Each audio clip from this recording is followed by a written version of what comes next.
Oh snap, bro. We back with some more Nick Crowley, man. YouTube darkest channels 7. If you're new, go ahead and leave a like, comment, share, and subscribe, bro. Let's go ahead and watch it. Else, we're gonna do this. Nice guy must die. Nice guy must die. Nice guy. You know what I forgot to do? Plug my headphones in. Alright, let's go. Must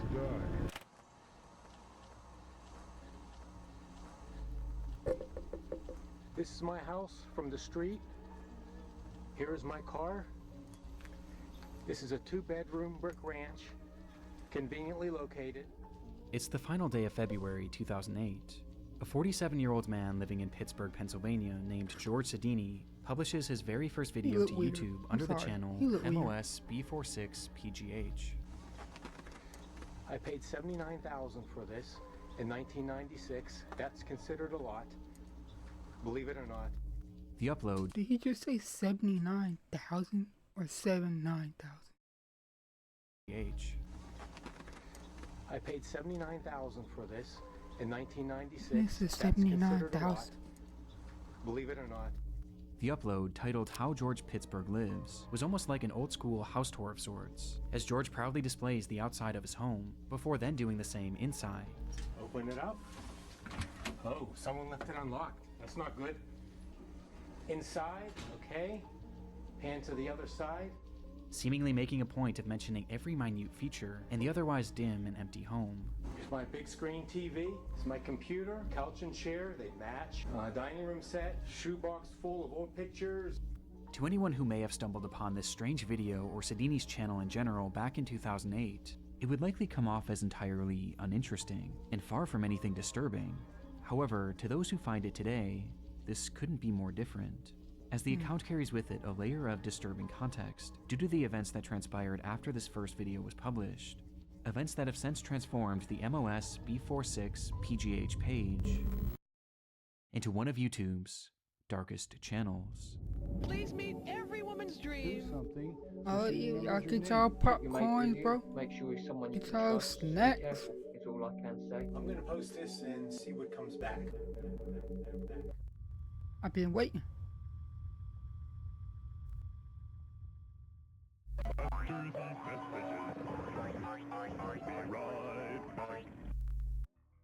I'm sure most of you guys have heard about the TikTok ban at this point, and honestly there's something about it that's been bothering me. You or I could do a simple Google search and all that, but number, data, private sponsor. They identify on the dark web if someone tries nowadays. To get your first 14 on the web, don't wait until it's too.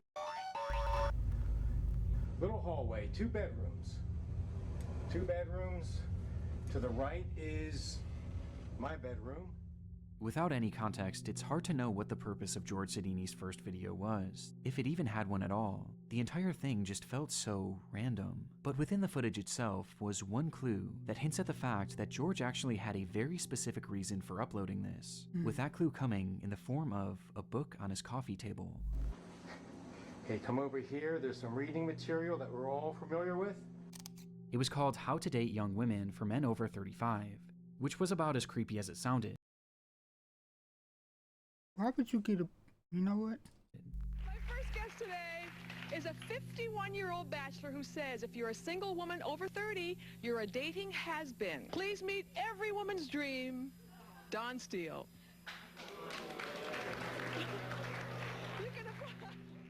Its author, Don Steele, had made a living as a dating counselor and life coach, creating various books and programs that were geared towards socially awkward men, exploiting them with the promise that someday they'll be able to get the younger girl of their dreams, even after they reached middle adulthood, and all that they had to do was pay for his course, pay for the book, and dedicate themselves to becoming more desirable. And George Sedini was the perfect target. Despite having a successful career as a systems analyst at a law firm, he struggled to maintain any relationships with the women that he met. It had been well over a decade since he last had a girlfriend, and despite desperately wanting one, George just seemed to lack. Bro said it been well over a decade, bro.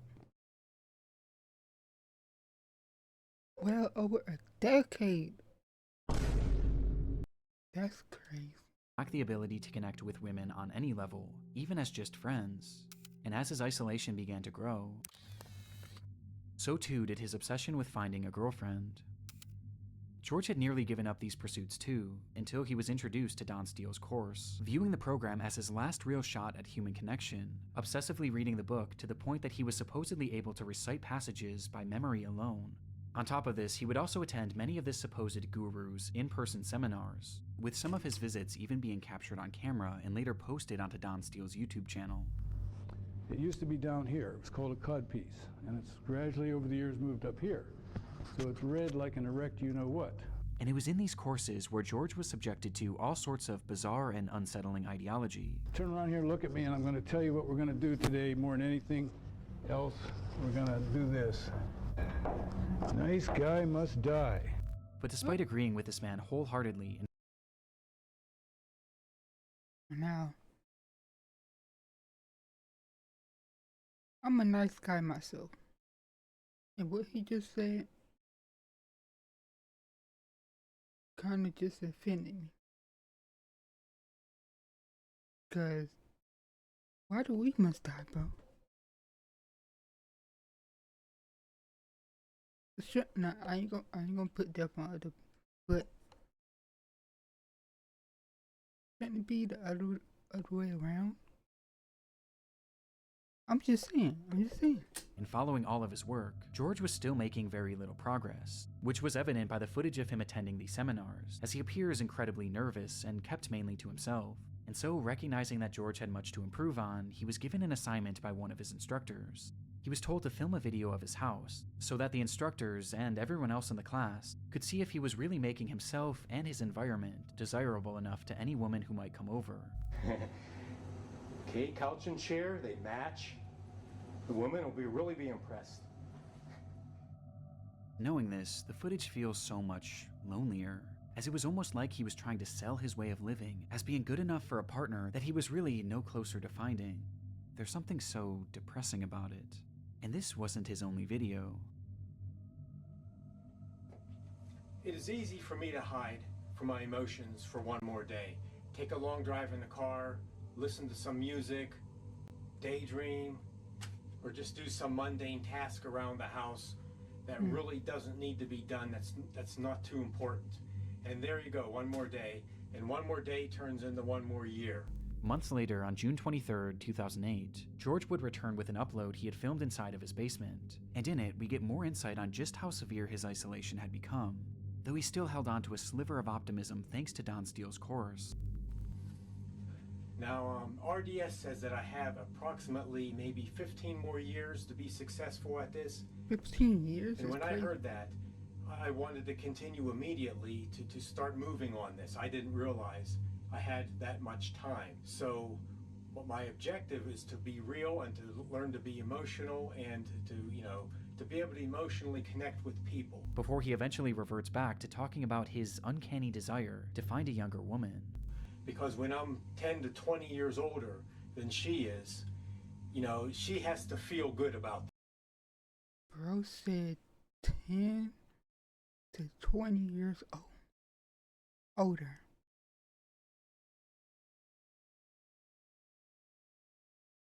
That's crazy. This thing. Ending the video with hints of an uncertain future. I'm going to post this and see what comes back. He would never upload again. Mm.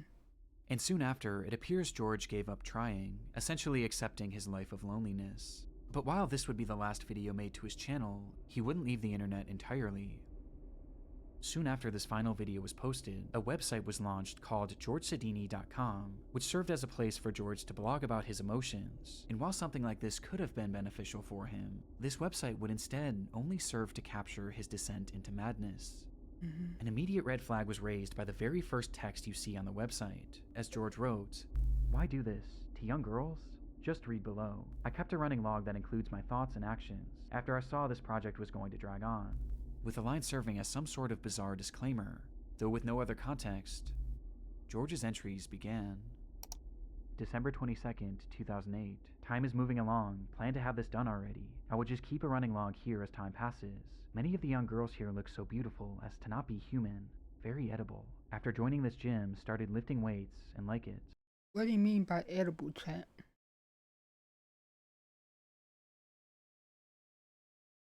What do you mean by edible?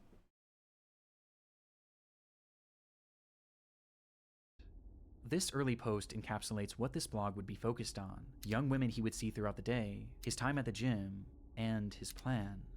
This plan was never expressly stated on the website, but it was something he obsessed over, mentioning it in every single one of his posts and dubbing it the exit plan, even going as far as to provide a date and time for it: January 6th, 2009 at 8:15 p.m. Before this day would come, however, he would provide further insight into just how lonely he was. Moving into Christmas again, last Christmas with Pam was in 1983. Who knows why? 1983? And it's 2008?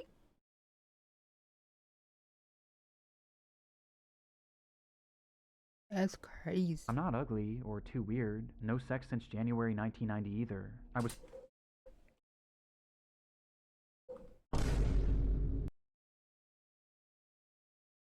That's even more crazier. 29. No shit. Over 18 years ago. I actually look good. I dress good. I'm clean shaven, bathe, touch of cologne. Yet 30 million women reject me. Over an 18 or 25-year period. That's how I see it. 30 million is my rough guesstimate of how many desirable single women there are. With several other posts of the same nature, the day eventually came for his big exit plan, January 6th, with George writing one message that afternoon. I can do this. This log is not detailed. It is only for confidence to do this. The future holds even less than what I have today. It is 6:40 p.m., about an hour and a half to go. God have mercy. I wish life could have been better for all, and the crazy world can somehow run smoother. I wish I had answers. Bye. Despite this appearing to be his final post, George Sidini wasn't quite finished, as he would come back only hours later, writing simply, "It's 8:45 p.m. I chickened out. Shit. I brought the loaded guns, everything." Whatever George Sidini Was he planning to end his life? Or end someone else's life? Man was desperate, bro. had been planning that day, it was clear that his exit plan was something incredibly disturbing, and based on his use of guns, plural, it was likely not just an exit plan for himself. But thankfully, he didn't go through with it. In fact, he seemed to have dropped the plan entirely, as months would go by without any update to his blog. Though this wouldn't last, as in April of 2009, he began posting yet again, with these entries being even more disturbing. July 23rd, 2009. Wow, I just looked out my front window and saw a beautiful college-age girl leave Bob's house, across the street. I guess he got a good lay today. College girls are hoes. I masturbate, frequently. He is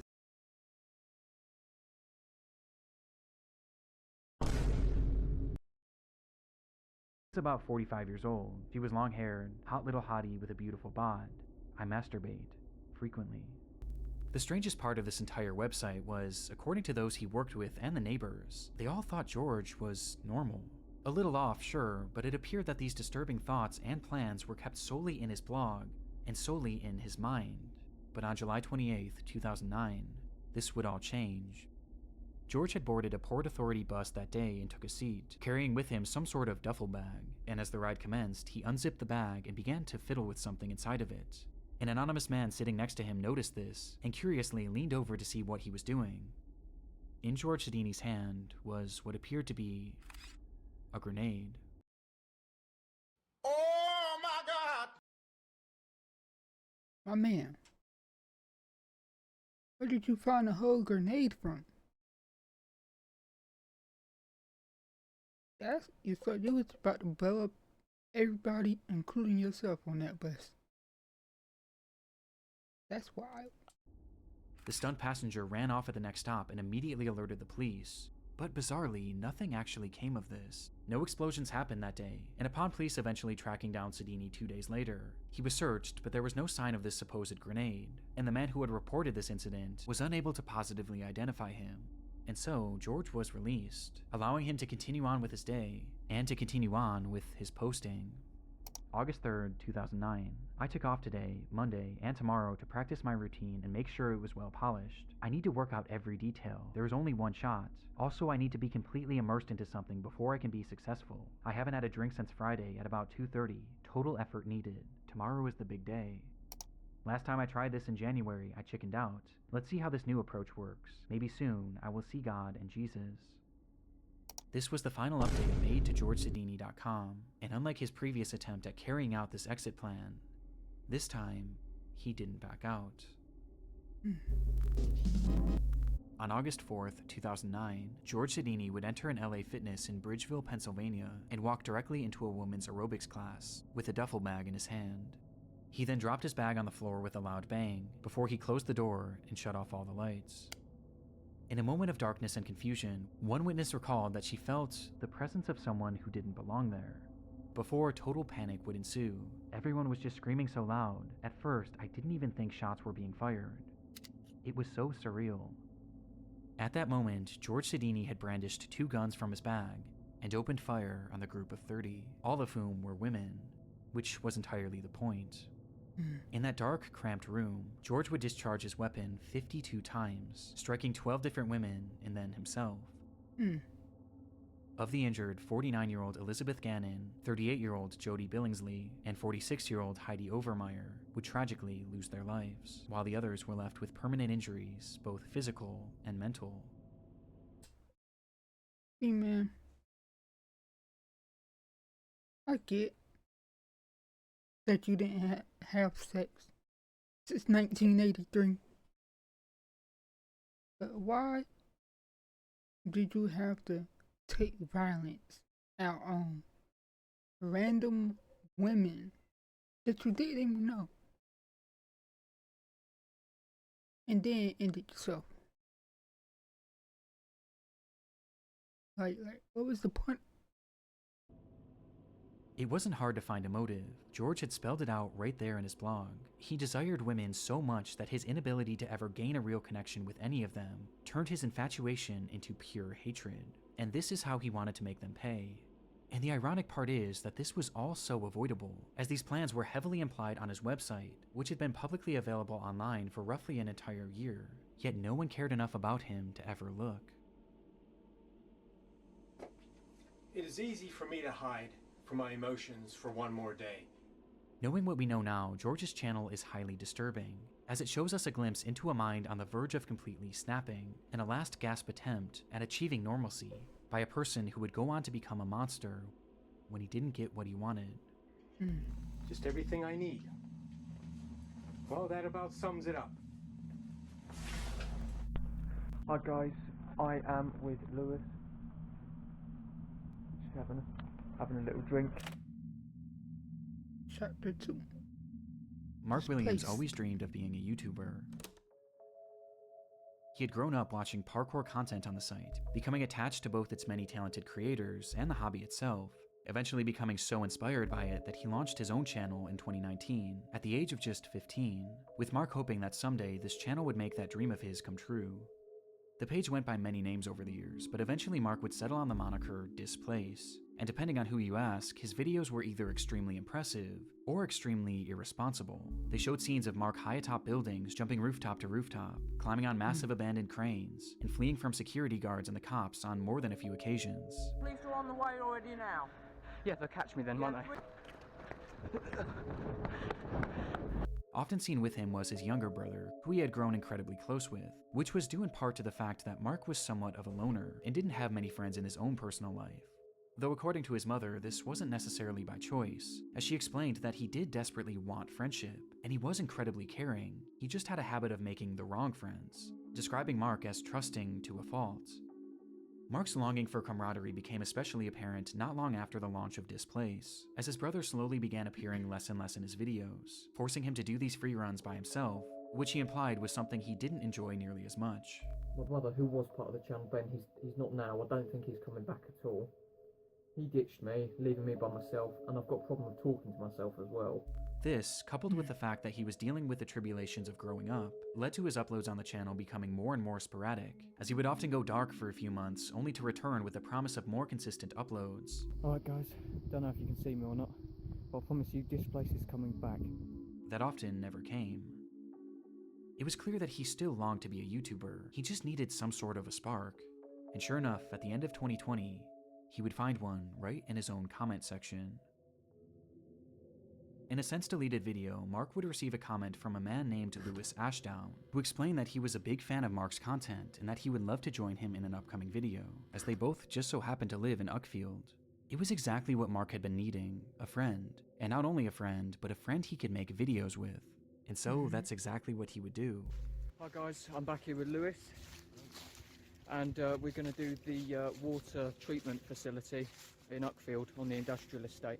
See you in a sec, guys. From their first meeting on, Lewis became a core part of the Displaced channel, leading to the two growing closer by the day, with Mark speaking about this bond on a live stream in March of 2021. If you're going exploring at an abandoned pub... See,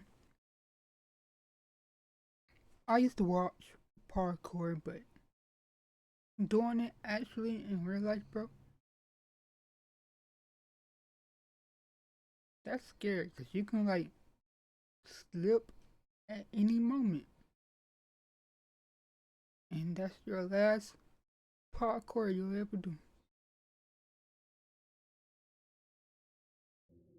Yeah, keep your mate with you. Make sure he's someone you can trust, you know, and be careful is all I can say.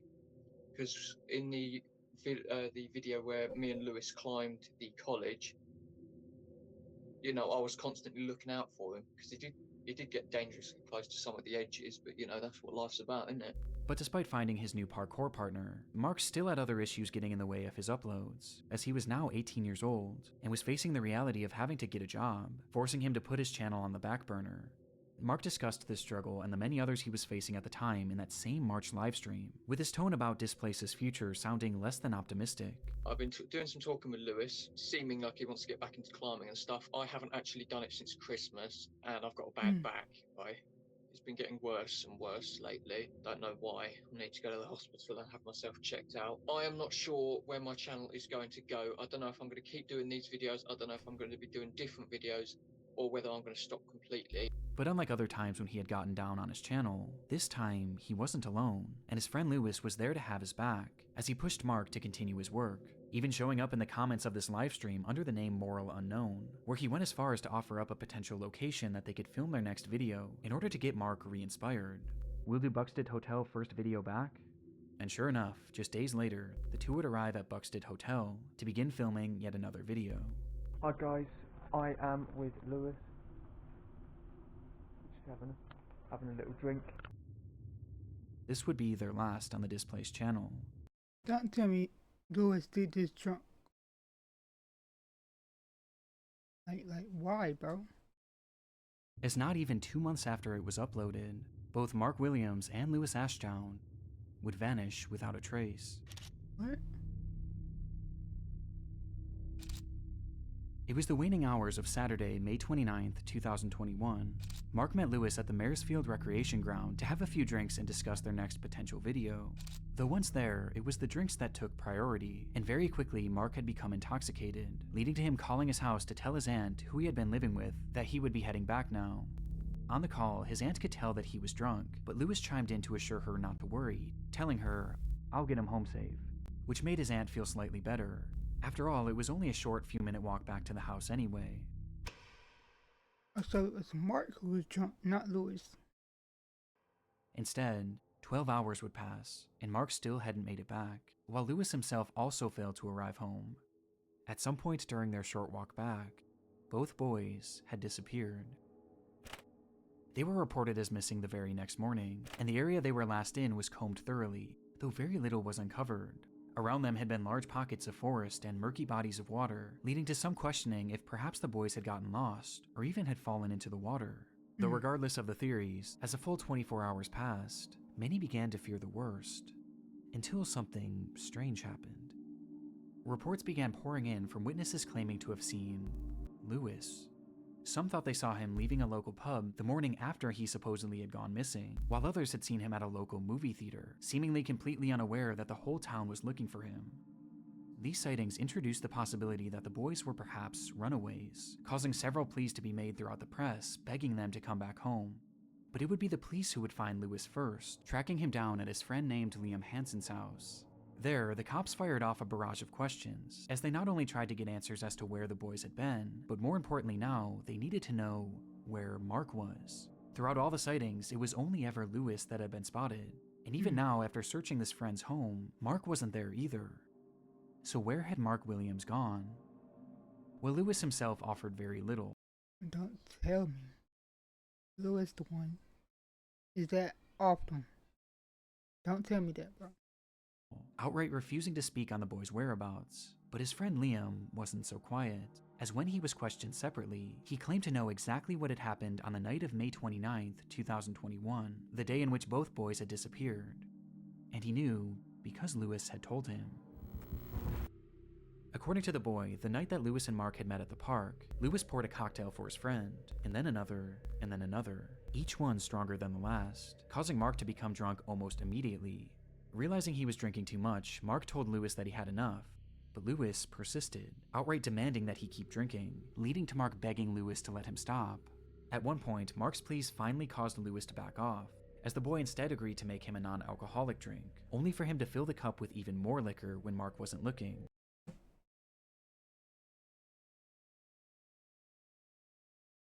That's crazy. By 11:30, Mark could barely stand, prompting him to make that phone call to his aunt, letting her know that he would be back soon.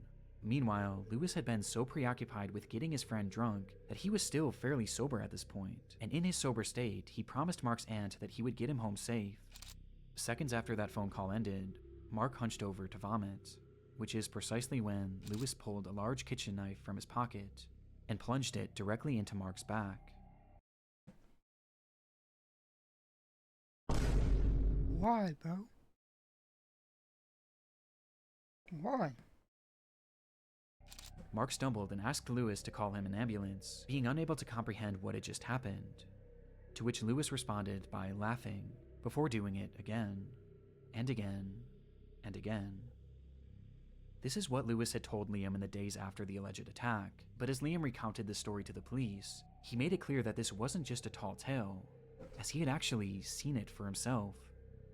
When Lewis had told him the story, he pulled out his phone and put it up to Liam's face, revealing that he had filmed the entire ordeal. And sure enough, when police searched Lewis's devices, they would find that footage, though it was far worse than they ever could have imagined. On Lewis Ashdown's cell phone were 7 total videos depicting the attack, with the footage spanning nearly an hour in total, during which Mark had been stabbed 107 107 times, bro? In the back? What did he do? People are just wicked, bro. times, on top of having a number of other sadistic things done to him. And all the while, it was said that Lewis was giggling manically. When asked about what he had seen in those recordings, Liam provided further detail on just how awful the attack was, recounting that he ripped Mark's eyes out, proper psychotic stuff. I was going He ripped. into shock. I was shocked how he came out with it. I wanted to run and tell someone. This was clearly not a normal crime. It displayed a level of evil and hatred that goes past human comprehension, and due to its brutality, police assumed that surely something must have happened between these two to breed so much hatred inside of Lewis. But according to Lewis, this wasn't actually the case. Instead, he stated that he had simply found Mark to be annoying, and that he had been wanting to kill him for some time because of this, and had just been waiting for the right moment. Plus, he always wanted to know what it was like to kill someone. And that was it. That was his entire motive. Lewis Ashdown would be arrested the day he was found and later sentenced to life in prison, with parole eligibility in 25 years, while Mark's body was found dumped in a nearby body of water and eventually given a proper burial. Hi guys, I'm back here with Lewis and we're going to do the water treatment facility. With this context, Mark's channel is utterly devastating. All he wanted was a friend to film videos with, but sure enough, as his mother had warned, he was trusting to a fault. If you're going exploring at an abandoned pub, yeah, keep your mate with you. Make sure he's someone you can trust, and be careful. Which brings us to a disturbing revelation. Just months before he would kill R.I.P. Mark, Mark. Lewis was the one that encouraged him to get back out there and film with him, and based on his testimony that he had been wanting to kill Mark for a long time, it makes it very clear that he was doing this not to be a good friend, but to get Mark alone in an isolated spot so that he could carry out his plan. And adding more weight to this theory, when they visited the Buxted Hotel, which Lewis himself had suggested during the livestream, Mark was uncharacteristically drunk. Hi guys, I am with Lewis. Just having a little drink. Okay, so we'll smash this after we smash these. Which was never really part of his channel before that upload. And Lewis was uncharacteristically nervous. We're going to do a couple more bangers. Can't tell you what they are in case anyone's watching that shouldn't be watching.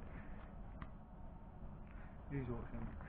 Well, no, I mean watching the videos, because I thought, yeah, I know that the police do watch my channel sometimes.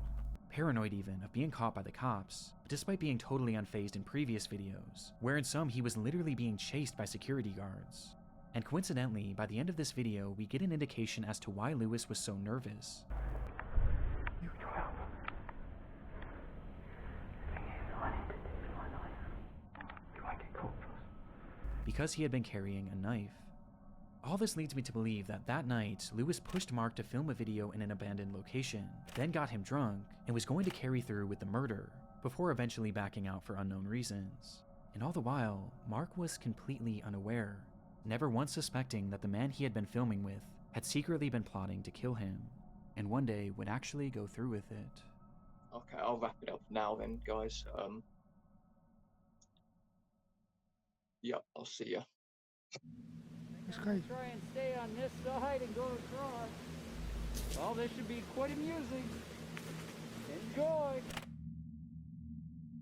Joshua Brown, Chapter 3. Joshua Brown started his YouTube channel back in 2010, a time when many individuals, including himself, used the site to upload random videos offering momentary glimpses into their lives. Joshua was in his mid-30s at the time and had recently finished serving in the Navy, before eventually settling down in Canton, Ohio, where he focused on his many passions. He loved driving, he loved technology, and he loved a little bit of danger. And soon, he became infatuated with a product that was essentially the sum of all three.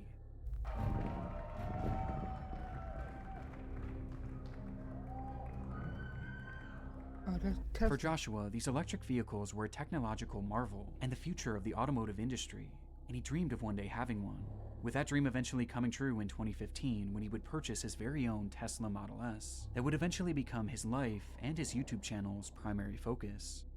He began uploading videos of his new car immediately, but rather than these focusing on the vehicle itself, it was its most controversial feature that interested him the most: autopilot. The feature had become available for Tesla drivers in October of 2015, which is exactly when Joshua purchased his car and began uploading these videos showcasing its possibilities. It takes all the stress out of it. Get to your destination slightly slower, but hey, at least now you don't have to worry about anything. It's just let it go. He wanted to essentially be a pioneer, providing an overview of what self-driving was really all about, breaking down the y'all heard that the Teslas been randomly cutting off in the middle of you driving and messing up. I don't know, but I'm Teslas now. I don't know. specifics and showcasing a variety of unique situations that you might find yourself in if you were to use this driving mode yourself. This section in here is going to be very, very difficult for the car to handle.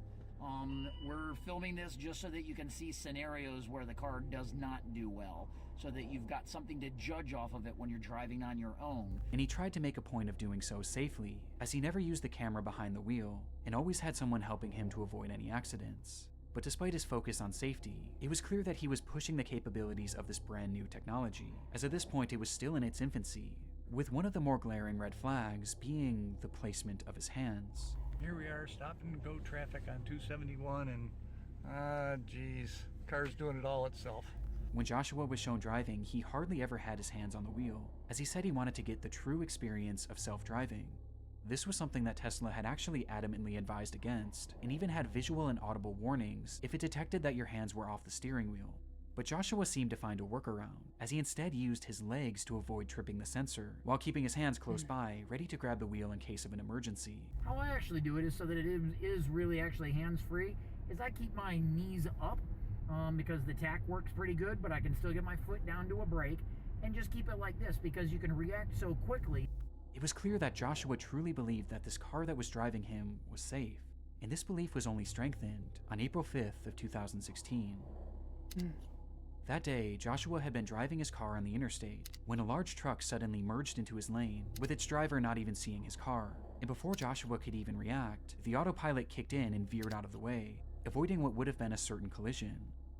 Amazed by the event, Joshua would upload dashcam footage of the close call to his YouTube channel, where he praised the vehicle's response. "Tessie did great. Excellent job, Elon." This video would immediately go viral, exploding to over 4 million views between the two versions that Joshua had posted. But while the response to this video was overwhelming, especially for a channel that was accustomed to getting just a few hundred views, there was one response in particular that impacted Joshua the most. As Tesla's owner, Elon Musk, would repost the video on Twitter. Stunned by the tweet, Joshua would later state, "For something to catch Elon Musk's eye, I can die and go to heaven now." He had no way of knowing then, but this would not be the last time that Elon Musk would tweet about him, though his next feature would be under much different circumstances. Dang, bro. It happened just 1 month after Joshua Brown's video had gone viral. He was driving on Highway 27 on a clear sunny day at approximately 4 p.m. With open road ahead, Joshua turned on his trusted autopilot, and it stayed in autopilot mode for over half an hour, as at this point, his trust in the car was higher than ever, causing Joshua to seemingly lose focus on the road, as he was quickly coming up on an intersection where a massive 18-wheeler had been turning left, blocking Joshua's entire lane. Joshua was seemingly so unfocused that he didn't even That's why you don't turn on autopilot. And he was going 62 miles per hour. Wasn't even looking at the road. It's crazy. notice it. Even stranger, the car itself didn't detect this either, despite the entire trailer being horizontal in their lane. This was due to its pure white body, as the sun was shining so brightly against it that, for whatever reason, it became invisible to the self-driving AI. And with neither Joshua nor the car registering the danger that they were in, the vehicle would strike the trailer, going 74 miles per hour. 74? There were no attempts by Joshua to even move the steering wheel, and the brakes hadn't so much as been tapped. The collision happened at full speed, and it happened so fast that the car drove straight through underneath, shearing the entire top of the Don't tell me his head got decapitated, but vehicle off, and continuing driving full speed down the road, before it would eventually crash to a halt. When the driver of the truck rushed over to see the damage, Joshua Brown was already dead, and the truck driver could hear nothing but the sound of Harry Potter. You can own it on DVD and video. The adventure is bigger. The magic is stronger. Harry Potter, Harry Potter. Discovered in Joshua Brown's car was a DVD player, which many believe Joshua had used to watch Harry Potter while on that drive, thus explaining why he never reacted to the impending collision. Now, this is something that has been disputed by his family, and ultimately it doesn't seem to have been fully proven or disproven. But in the end, the fault of the accident was placed mainly on the driver of the truck, who had made that left turn, and Joshua Brown, who had failed to pay attention to the road, as it was revealed that during his 37-minute drive, he only had his hands on the wheel for just 25 total seconds. Joshua Brown always wanted to be part of the innovation of Tesla's autopilot, and in doing so, he wrote himself into the history books as being the first person to ever perish in a self-driving accident. And while this is no doubt a tragedy, his death has led to numerous safety improvements and a better understanding of the self-driving technology that he had given his life to study. that's why. The end. I just wanted to hop on here at the end and give a quick shout out to Bro, never trust a car with autopilot. I'm gonna say that because see how the car didn't react, because I think it's because he was watching a movie and he didn't have like the actual screen thing on, and he wasn't looking at the road, and he didn't have his hands on the wheel. So they said it's both of their fault. because the truck made that left turn. But if he was looking at the road and had his hands on the wheel and on the brake, he could have possibly be still alive today. But if you guys like this video, go ahead and leave a like, comment, share, and subscribe to the channel. And I'll catch y'all in the next one.